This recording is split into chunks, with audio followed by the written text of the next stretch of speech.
le harcèlement, c'est néfaste en fait pour la santé mentale et même physique. Les parents devraient déjà, chacun de son côté, essayer de s'assurer que ce ne soit pas son enfant qui harcèle les enfants d'un autre. Exactement. Oui. Donc, Kéliane a décidé tout simplement de mettre fin à ses jours.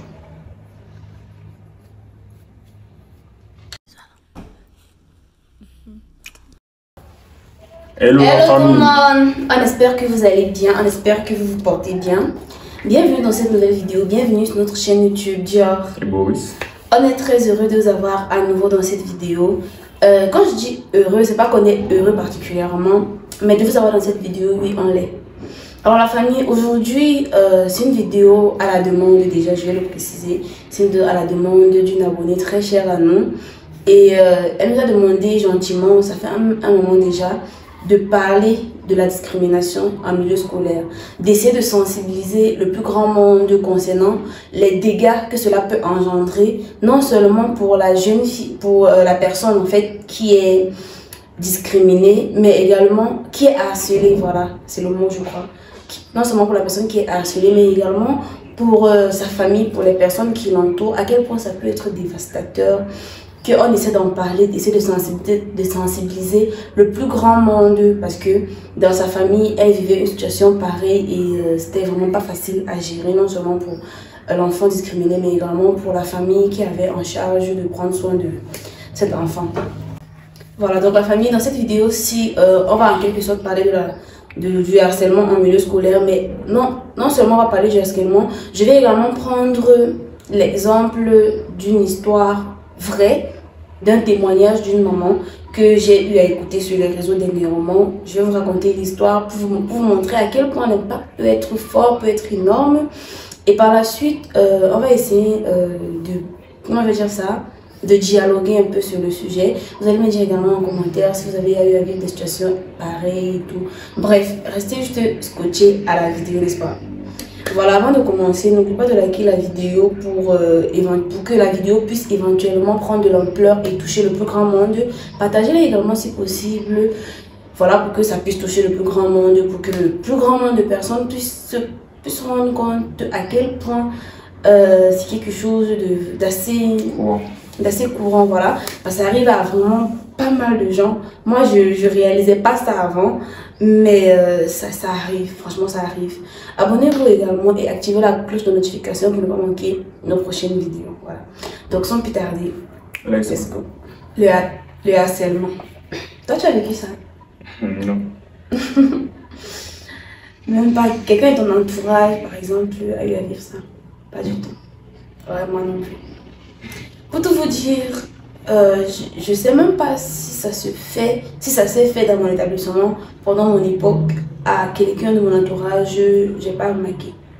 Par contre, je dirais peut-être que oui, parce qu'il y avait une femme, il y avait une fille, je dis femme, mais c'était une fille, on fait de la classe de 5e, je crois, qui était beaucoup plus grande que nous, qui se faisait souvent vanner sur son physique, sur le fait que voilà, elle ne portait pas des caleçons pour des filles de notre âge. Ses caleçons étaient souvent très fins et tout. Elle se faisait beaucoup vanner pour cela. Mais je pense qu'elle gérait plutôt bien la chose. Parce qu'elle se défendait assez bien. Et aussi parce que ça n'a pas changé.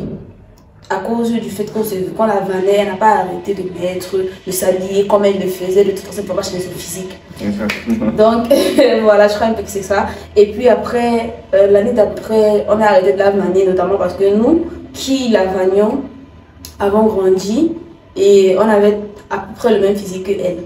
Elle était plus grande que nous parce qu'elle s'était développée beaucoup plus vite. Mais on restait des personnes de la même tranche d'âge. Voilà, je vais vous raconter dans cette vidéo l'histoire de Kéliane. L'histoire de la regrettée Kéliane. Je dis la regrettée parce que Kéliane n'est plus. Mais Kéliane était une jeune fille rayonnante, pleine de vie, pleine d'énergie et tout, qui vivait en France avec sa mère. Je ne sais pas dans quelle région de la France, je ne l'ai pas écouté dans le témoignage de la maman.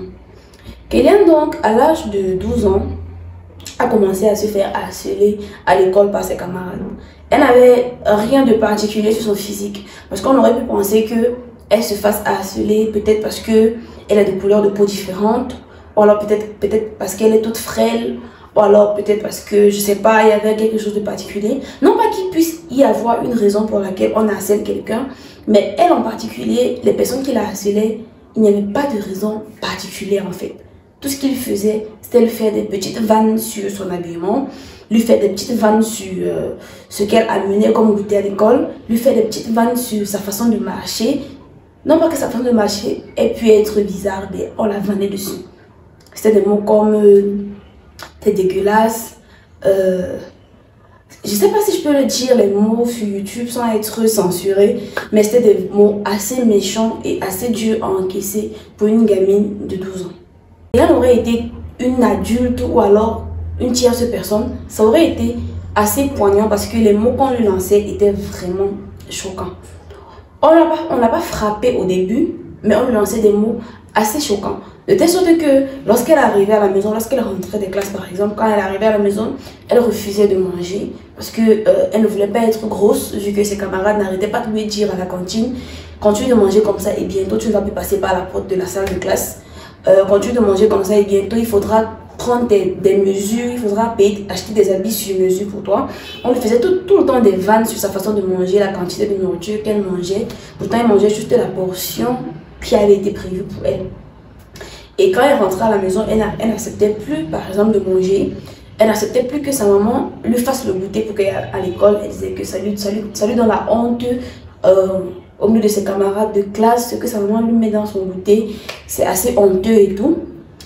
Au début, quand moi j'ai suivi cette histoire, je me demandais, mais attendez, pourquoi? Parce que je ne comprends pas pourquoi cet acharnement envers elle. Sa maman lui a fait changer d'établissement au bout de quelques temps, parce qu'au bout de quelques temps, ça s'était empiré. On lui faisait des menaces, ça allait même jusqu'à être des menaces. Lorsqu'elle faisait le malheur d'amener quand même quelque chose à la cantine, ses amis renversaient. Elle se cachait parfois dans les toilettes pour manger, mais même là-bas, on la retrouvait. Elle a commencé à manifester un trouble, je ne sais plus comment s'appelle le trouble, le nom il était assez bizarre. Mais en gros, le trouble il consistait à s'arracher des cheveux. Donc, Kylian a commencé à s'arracher tout le temps des cheveux. Parce qu'elle était en état de stress, elle s'arrachait des cheveux. Elle était devenue recroquevillée. Donc, elle avait perdu de sa rayonnance, elle avait perdu de sa joie de vivre. Elle est devenue juste une petite fille qui avait de la peine à sourire. Pour la faire sourire, par exemple, sa maman était obligée de la taquiner, de la titiller. Et parfois, au lieu de la faire sourire, ça avait l'effet inverse. Ça lui rappelait voilà, les camarades de classe qui la titillaient à longueur de journée en classe. Pour absolument aucune raison, si je peux le dire ainsi. Donc, Kylian a commencé à manifester ce trouble où elle s'arrachait constamment des cheveux. Elle a commencé à avoir des trous sur toute la tête, des endroits de la tête qui étaient carrément dégarnis de chevelure et tout. Tellement que sa maman a commencé à lui couvrir la tête pour qu'elle aille à l'école. Et c'est devenu une autre source de moquerie, le fait qu'elle n'avait plus assez de cheveux sur la tête. Ça a empiré et ses camarades ont commencé à lui donner des coups de pied. Il faut savoir que sa maman portait plainte. Sa maman a porté plainte plusieurs fois auprès de l'administration de l'établissement parce que sa fille était supposée être inscrite dans un établissement où la violence en milieu scolaire et le harcèlement étaient vraiment, comment je vais dire ça, contrôlé à la rigueur. Mais elle subissait quand même le harcèlement sur une longue période et les autorités compétentes ne faisaient absolument rien. On lui disait, ah voilà, ce sont des blagues entre camarades, tu ne peux pas être jeune, tu ne peux pas être dans une classe et empêcher aux enfants de se taquiner, de se lancer des blagues de temps en temps. C'est ça l'excuse qu'on lui donnait. Hein. Elle a essayé d'en parler à la réunion des parents d'élèves, essayer de voir voilà, les parents des élèves qui la vannaient, qui menaçaient sa fille pour que ça puisse changer, mais on lui a ressorti le même discours. Alors ce que la maman de Kylian a fait, c'est que elle a fait changer d'établissement à sa petite fille. Parce qu'au début, lorsqu'elle a commencé à subir cela, il venait tout juste d'aménager et elle ne pouvait pas lui faire changer d'établissement comme ça. Mais malgré tout, elle lui a quand même fait changer d'établissement. Kylian partait dans une école assez loin de chez eux. Sa maman était obligée de l'amener en voiture tous les matins avant d'aller au travail et tout. Mais même dans son nouvel établissement, ça a continué. À croire que l'univers était vraiment contre elle. Dans son nouvel établissement, les vannes ont commencé, premièrement à cause de ses chevelures qui la manquaient pas mal sur la surface de sa tête, mais aussi à cause du fait qu'elle était nouvelle. parce que apparemment les nouvelles sont martyrisées, voilà, pour rien du tout. Je crois qu'ils appellent ça le bizutage du nouveau. C'est le terme que la maman a employé. Sauf que le bizutage ne s'est pas arrêté là. Le bizutage, il a continué. Il a continué. On lui donnait des coups. Parfois, elle rentrait avec des bleus sur le corps. Et elle n'avait pas le droit de parler parce qu'on lui faisait des menaces. À l'école, on lui faisait des menaces. Si tu en parles, on va venir te retrouver à la maison. On va retrouver ta mère et tout. Et ça a vraiment fait empirer la situation. Il faut savoir que la maman de Kylian, elle-même, ne pouvait plus vraiment travailler à temps plein parce qu'il fallait qu'elle rentre tôt du travail pour amener sa fille à la maison, pour rester avec elle parce qu'elle n'était pas en état de rester toute seule. Elle craignait le pire pour sa fille. Donc voilà, quand Kylian rentrait de l'école, elle refusait de dire à sa maman ce qui s'était passé. Elle avait des bleus sur le corps, elle refusait de dire à sa maman ce qui s'était passé et tout. C'est après beaucoup d'investigations que sa maman a découvert que si elle ne parlait pas, c'est parce qu'elle se faisait menacer. Des fois, il y avait des petits mots dans son sac. Elle avait des bleus partout. Et elle n'arrivait plus à dormir la nuit. Donc, la nuit, elle parlait beaucoup pendant son sommeil. Elle se sautait beaucoup pendant le sommeil. C'était devenu de pire en pire. Sa maman avait consulté pas mal de psychiatres qui n'arrivaient pas vraiment à résoudre le problème. Parce que moi, je pense que pour réussir à résoudre le problème, il fallait attaquer le problème à la racine. Parce qu'on ne peut pas guérir un trouble psychologique alors que la cause du trouble, il est encore là. Il n'a pas bougé. À chaque fois que vous allez faire un pas, le lendemain quand elle va aller à l'école, elle va faire 3 pas en arrière. Et puis, pour une enfant, ce n'est pas évident un aussi grand poids psychologique. Kylian, donc, pour ne pas que ses ravisseurs, je vais dire ça comme ça, il faut savoir que ses ravisseurs étaient des jeunes de son âge. Hein. Pour ne pas que ses ravisseurs s'en prennent à sa famille, tellement on l'avait menacé, pour ne pas qu'ils s'en prennent à sa famille, a décidé, elle, de partir. Parce qu'elle a jugé que si elle n'était plus là, sa maman et le nouveau bébé que sa maman attendait ne devaient pas avoir, autant pour moi, à subir les menaces en fait qu'on lui faisait. Donc, Kylian a décidé tout simplement de mettre fin à ses jours. J'ai suivi le témoignage de la maman de Kylian il y a quelques jours. Elle était en larmes, elle était désemparée, elle était... Ça m'a glacé le sang. Franchement, la famille, ça m'a glacé le sang. Je n'ai pas vraiment... Je ne suis pas vraiment entrée dans tous les détails de l'histoire, parce que déjà, c'est une histoire d'emprunt. Je ne peux pas emprunter son histoire et la raconter dans tous les angles. Mais j'ai essayé, tant bien que mal, de reprendre l'histoire comme je l'ai entendue pour que vous puissiez prendre conscience à quel point le harcèlement c'est néfaste en fait pour la santé mentale et même physique des gens qui sont persécutés. Moi personnellement, je n'ai pas vécu le harcèlement, lui non plus comme il l'a dit, mais j'entends parler de cela de plus en plus souvent. Et puis, notre abonnée qui nous en a parlé, Maman Co, lorsqu'elle nous en a parlé, et que chaque jour, ça revient. Elle essaie de prendre des mesures, mais ça ne change pas. C'est l'enfant qui harcèle ce membre de sa famille, continue, en fait, il ne s'arrête pas, en fait. Et ça dure depuis trop longtemps. Au début, la victime n'a pas voulu en parler parce qu'elle avait peur, elle était menacée. J'ai pris par exemple l'histoire de Kylian parce que l'histoire de Kylian se rapproche assez de l'histoire de la victime en personne. Elle n'a pas voulu en parler parce que elle était menacée, sa famille était menacée. Et Maman Co a essayé de prendre des mesures. Elle a essayé de l'inscrire voilà, à des cours de sport. Elle a essayé de faire tout ce qui était possible de faire, mais ça continue. Tellement que la victime refuse d'aller à l'école. Elle refuse de revivre cela. Et c'est tout à fait normal. Moi-même, en tant qu'adulte, je n'arrive pas à imaginer pourquoi même j'aurais encore envie de retourner dans cette classe, dans cet établissement-là, où on me martyrise à longueur de journée. J'aurais plus envie. Elle a même tenu beaucoup trop longtemps, je vous jure. Elle a été très forte. Et voilà.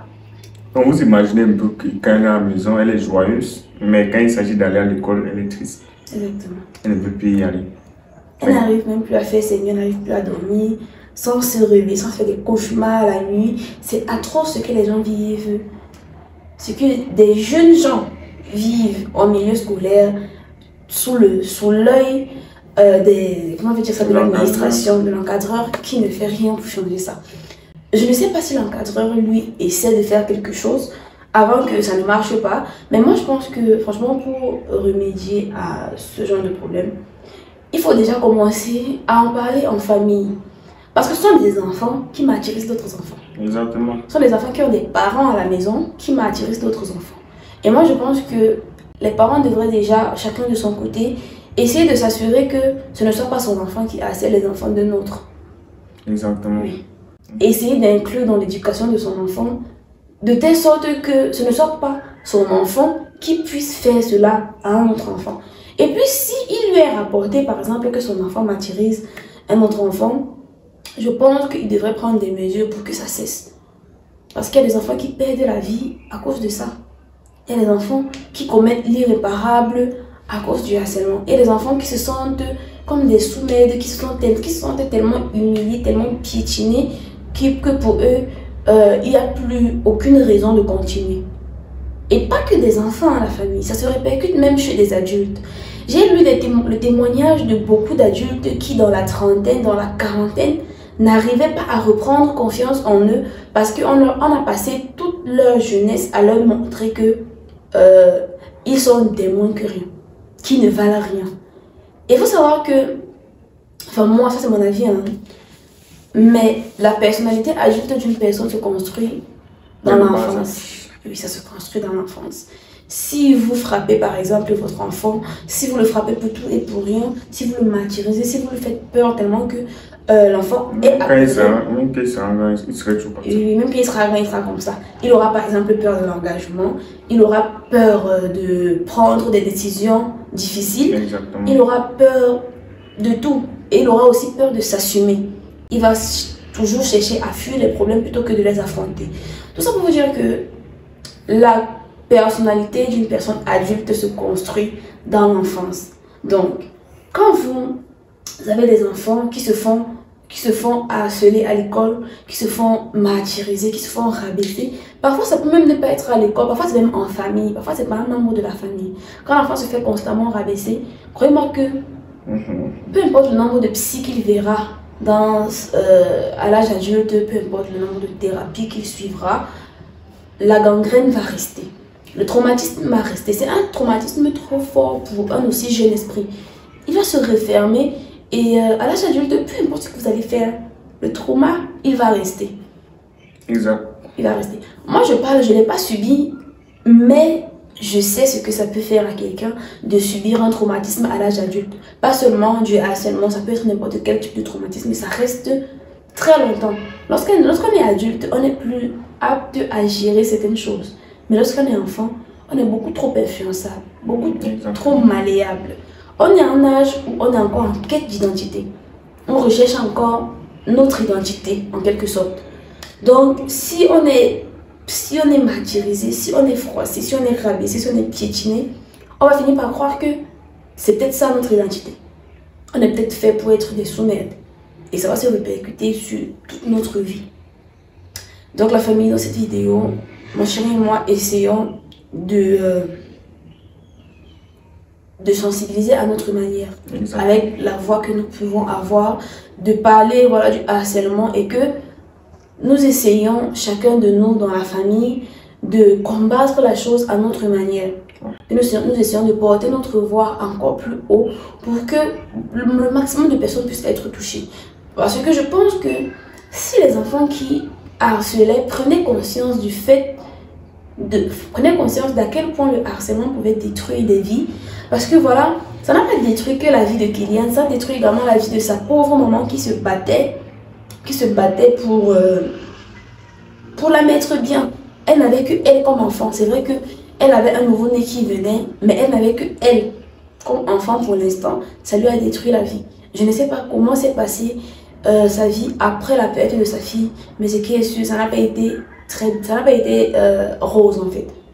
Donc la famille, si chacun de nous prenions notre part de responsabilité en main, si chacun de nous commencions à en parler à nos enfants, à leur faire comprendre que on n'insulte pas son camarade, on ne rabaisse pas son camarade, On ne frappe pas son camarade, ça peut lui causer des séquelles psychologiques sur le long terme irréversibles, ça peut faire ci, ça peut faire ça.